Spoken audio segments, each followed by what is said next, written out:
Hey, what's going on, everybody? That's the Camo Cocktail Corner. This is your boy Minnie. What I want to do is I just got back from watching Godzilla X Kong, the new Empire movie with my family. I thought I'd do a quick review on it here on the channel for any of y'all that might be curious about going to watch the movie or not. It's a good family movie. My daughter enjoyed it. We watched it in IMAX. It was a little loud, but it was cool. It was cool to see. I'm going to share a trailer with you. It has the actors and the director, and they kind of talk of the movie, and I'll kind of walk through what parts of the movie are, and then I'll kind of wrap it up at the end. So here we go. Let's go ahead and share my screen, make sure my audio's all good, and boom. And we're going to take my ugly mug out of there. And here we go.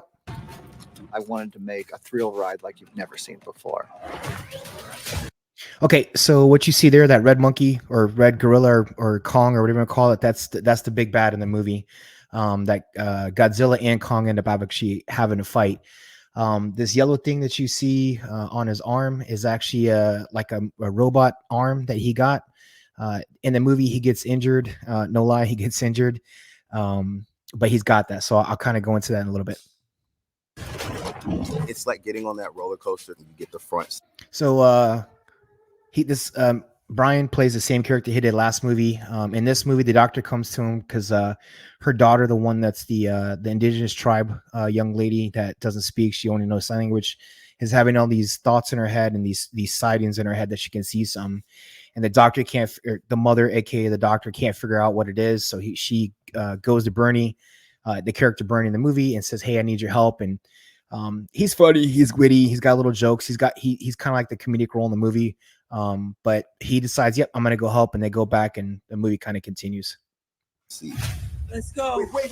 Oh my God. So what you just saw there, we'll just go back a hair real quick. And this is how they get in and out of Outworld. Right here where you can see. You get the front seat. Let's go. Wait. So that's the Outworld. That's how they get in. That's how Kong goes back and forth.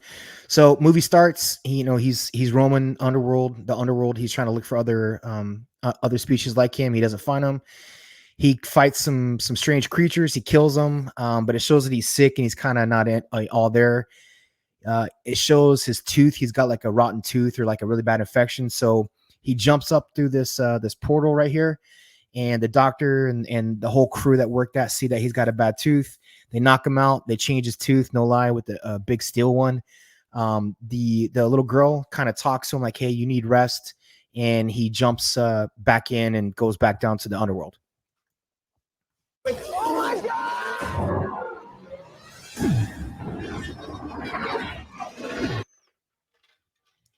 So what you're seeing right here is during the movie, like I said, the young girl's seeing all these visions in her head, and she can't stop thinking about it, and she's drawing these pictures. And it turns out it's this ancient tribe that's sending messages up to the world that, hey, we need help. As this is going on, Godzilla is over in I think Spain, and he's killing all other kind of Titan warriors, taking them out one by one. Then all of a sudden, Godzilla starts going to nuclear reactors and starts going after the big bad monsters to build up more and more power. So the scientists, the doctor, everyone's like, "Hey, what's going on? Like, this is unusual for Godzilla to be doing this," and he keeps doing it. In Hollow Earth, there are these big, massive worlds we get to explore. I don't think I've ever in my life seen anything like that. So in Hollow Earth, like I said, that's where Kong's at. He meets up with this little baby Kong, I guess you could call it. He ends up finding another tribe of Kongs. He fights them. And it, like I said, the big bad is this big red. It looks like an orangutan. The orangutan's got this huge Godzilla-looking creature that he controls with this like ice crystal kind of thing. And what this dragon or Godzilla or whatever you want to call it does is spew out ice and freeze everything. Hence how Kong gets hurt. They fight. Basically alludes to them trying to who's going to be king. And the orangutan gets the dragon to shoot ice on King Kong's arm, and it gives it really, really bad frostbite, and he basically can't use his arm. Hence how he ends up getting that huge gargantuan robot arm on his arm or on his hand to fight. I was most excited to explore Hollow Earth in more detail. So this is kind of where the movie gets awry. So what you see here is you see the doctor, you have the young girl, or I'm sorry, this is the like veterinarian. This is the one who changes the tooth, the doctor and her daughter. So when as these things are going on, they go down to under earth and they're trying to find like where the signal's coming from. Um, the plane crashes.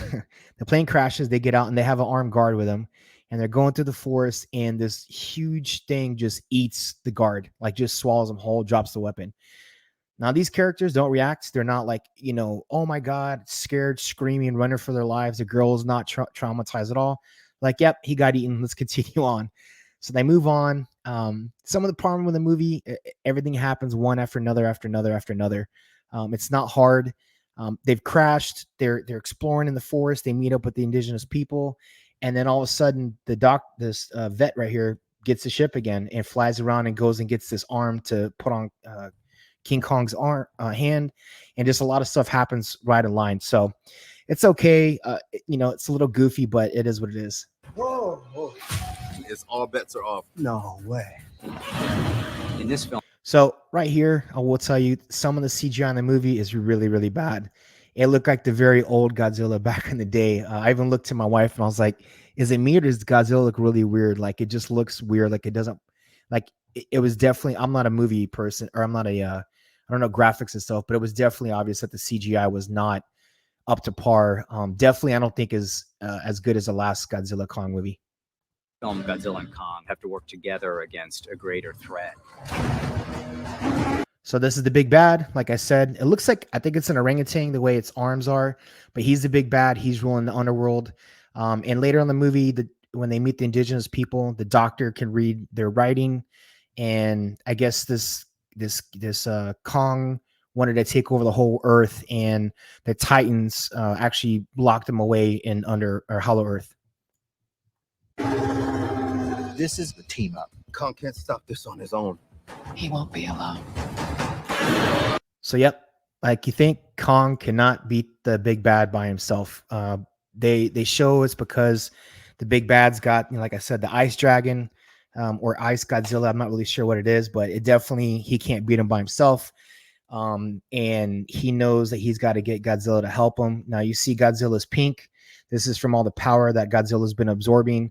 Like I said earlier, you can definitely, it's shown that Godzilla knows something's up and can sense it. Therefore, starts going around killing all the big monsters, and then gets all this extra power.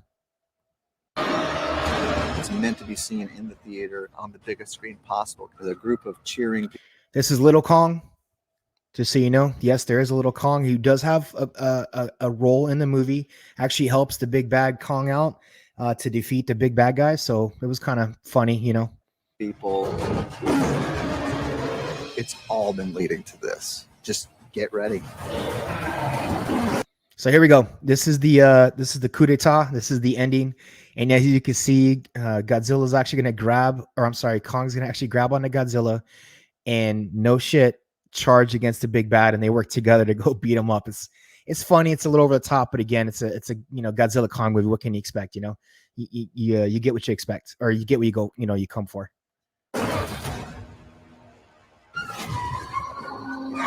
The Hollow Earth.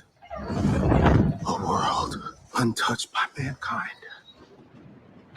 So here's the Hollow Earth. This is as he's walking through further into Hollow Earth, where he's never seen, and this is where the big bad is, and where they get into that fight, and his hand gets hurt, like I said earlier in the video. Today, he searches for a family that he'll never find. So let's go back to this real quick. So during the movie, there's an outpost that stays in Hollow Earth and kind of tracks Kong's movement and what he does. They show you halfway through the movie that it gets crushed and you see an eye. That's it. It never mentions that station again. They all get killed. It shows they all get killed. But when the doctor and the vet and the little girl and they go down to Hollow Earth to try to find like where the signal's coming from, they come up on this site and there's no tears, no oh my god they're dead, like what's going on. Just they kind of look and like, oh my gosh, what is that big hand up there, and they take off. Also, this is where the mechanical arm for Kong has been stored the whole time, just down here on the ground, literally right below that, and that's where the vet goes back to pick up to give it to Kong to beat the big bad Godzilla, or not Godzilla, but the big bad. We've discovered a signal. So that's the signal that I was talking about in the video. They're picking up the signal, and the daughter is having these visions and can see what's going on. It just can't explain it, and she she feels like she's not part of society, and something's wrong with her. Discovered a signal.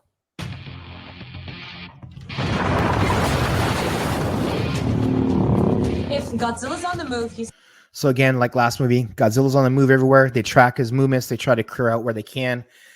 His sleeping place is the Colosseum in Rome, which is crazy. That's like literally he lays down like a dog or cat would in like a little basket.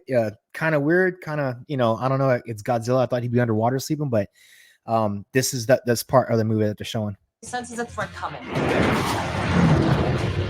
So here's this ship again. It crashes when they're following Kong, and again they're fine. Like nothing happens to the crew, and they're on foot for God knows how long, and then boom, all of a sudden they have the ship back and they're flying around to go pick up stuff. It's kind of funny, but again, nothing is hard. Like they figure everything out step by step by step by step. There's no kind of struggle.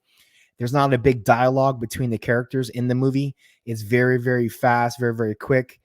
I can understand though. It's you want to see an action movie, with King Kong, Godzilla, and all these crazy titans, but it would have been kind of cool to get more dialogue between the characters and more interaction as the movie progresses. It's not natural for Kong to be so alone. We're gonna check this out. So this also is where the monarch is. It's a big, huge butterfly that's like the oldest and the baddest of them all. That's going to be behind this further on as they go on searching for the signal. What could have created this? Okay, so they met up with these indigenous people. They don't talk. They don't talk out loud. The way they communicate with each other is through telepathy. Sorry. They take her down to this tunnel, and the doctor can read everything, like knows everything because she's been studying this language. And this tells the story of the orangutan, what happened back in the day, how it was locked up, and now it's trying to come back to Earth. The movie never explains how this Kong or this big bad Kong is like awake, and how they know, and how these local indigenous people know that he's gonna come back. It never shows that. The only interaction you get at the beginning of the movie is, like I said, he kills that outstation, and that's it. And you never see or hear anything about it again. Oh my god. The Titans. So this is where, like I said, Godzilla just going around beating Titans up, killing them, taking their power. For the guardians of nature. And the great Not to mention the thousands and thousands of people are probably being killed and property destroyed. But hey, Godzilla's doing his thing. apes became the protectors of humanity. But a great evil threatened the peace. So, like I said, that's the great evil. And this is where Kong first runs into them and sees, like, hey, there are all these other apes around. He's not alone. Obviously, he's seen the little one, but this is kind of like the big first meeting between Kong and the big bad.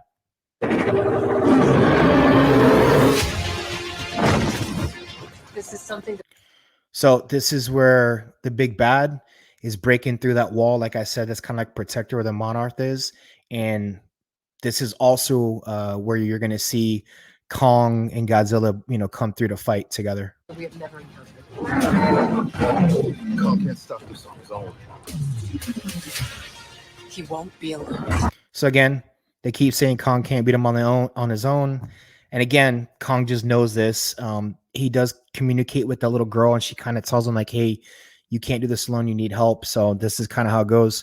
When Kong goes to get Godzilla, they kind of fight each other. And Kong, you can kind of tell Kong's just trying to get Godzilla down into the underworld, and Godzilla's not having. They're just trying to fight. And what happens is that big butterfly thing flies up and like knocks them both out. And I'm sure talks them through telepathy or whatever. And then they decide, okay, we're going to go beat the big bad.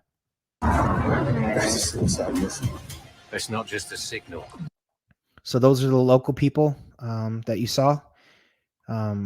that I was talking about. So you have the Doctor. She's obviously the queen. If you recognize her, she's from the Ten Rings. She was the mother of Shang-Chi, which is kind of cool to see her in another movie.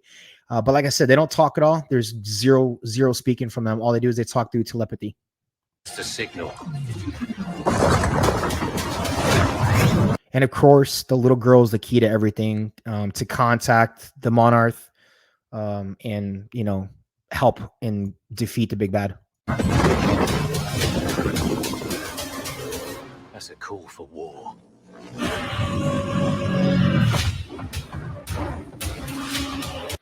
All right, and that's the movie. Like I said, it was a cool movie. It wasn't bad. There was, the CGI was off. The dialogue between the characters, it wasn't a lot. There were people killed, and it was zero addressed. The biggest one, like I said, was the security guard or head of security that flies the doctor and the gentleman and the vet down and little girl, like literally gets eaten alive in front of them, and they just zero reaction. It's really, really weird how they do that. The character Bernie, which is Brian Henry, the black gentleman, he like kind of freaks out a little bit, but that's it. Like there's literally nothing else. And like I said, he does have a funny part because he's videotaping the whole thing, and he's like a blogger, so he's trying to like YouTube it and that. So that's very funny. But if I had to rate the movie, I'd give it probably like a 6 out of 10. It's definitely a good watch. If you have a family, go watch. It's fun. There's no messaging in it. There's no, stuff that you don't want to see in movies, especially if you have your kids around. But I would go see it, if I had my family and I hadn't seen it yet. But it was a good movie. Let me know what you think, or in the comments below. Let me know if you agree, you disagree, what you like, what you didn't like, and I'll catch you on the fly. Thanks.